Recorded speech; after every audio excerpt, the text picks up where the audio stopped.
Today we're going to talk about how to perform the dead bug. I know, a wonderful exercise, and it's one we do pretty often.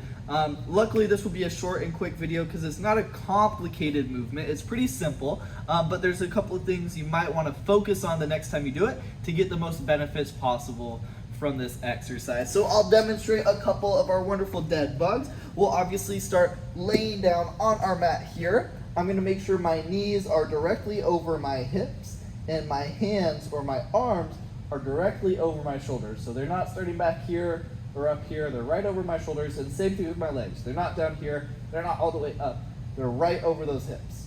What I'm going to concentrate on doing is bringing both opposite limbs, so my left leg, right arm back, extending fully, pausing, coming back, and switching to that next side. So this is your dead bug right here.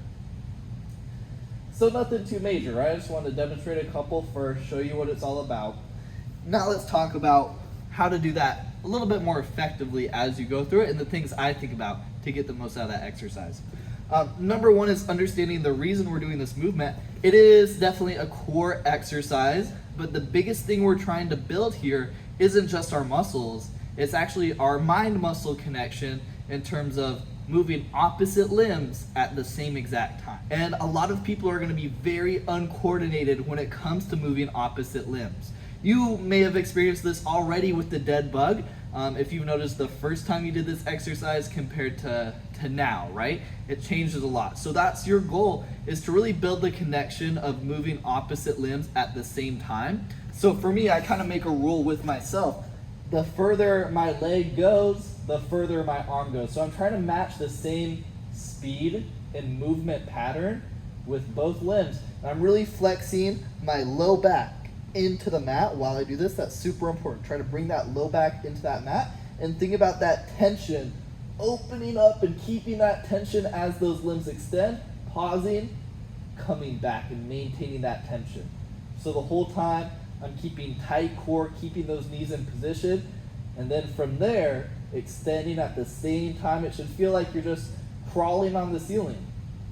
So that's step number one, is make sure you know why we're doing this movement. Yes, it's going to build, core strength and work on those abs, but it's going to help us understand how to move opposite limbs at the same time. And the better you get at that with the dead bug, the more it's going to apply to other movements and other things we do in kickboxing, which is super important. Being coordinated like that has a lot of carryover to other stuff we do in class. Number two, I already mentioned, was keeping your low back and your hips in position, okay? So a lot of people, as they go through that dead bug, will start to get more of an arch as they go through it. I'll tell you right now, I don't really feel this too much at all. In fact, it kind of hurts. So make sure, instead of having your belly button pushed forward, bring that belly button back and tuck it towards your spine, okay? So think, instead of belly button pushing out, low back, you see my hand going through, try to squeeze down that low back, flatten that hand, and then from here, go for that dead bug. The last thing to focus on would be your tempo and your pace. Now, you can do this movement fast. However, I think you're going to get the most benefit out of doing this movement pretty much as slowly as you can. So a good pace, a good tempo is okay. It shouldn't be fast whatsoever. So really, we don't want to see any dead bugs, like this, or anything like that. Or I guess a little bit more realistic would be something like this. This is a workout for sure. It's just not the same type of workout.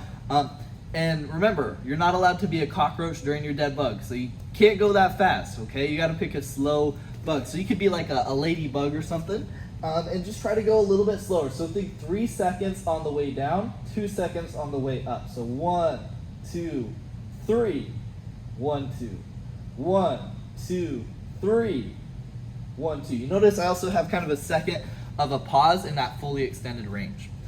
So that's pretty much everything. Number one is that understanding why this movement's important. It's not just for our abs, it's for our whole entire body, building that connection, right?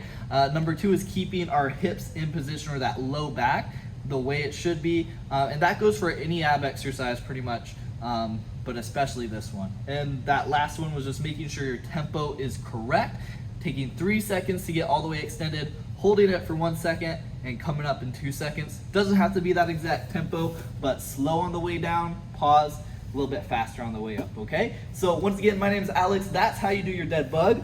Have a great rest of your day. I'll see you today, tomorrow, whenever I see you next. Bye-bye.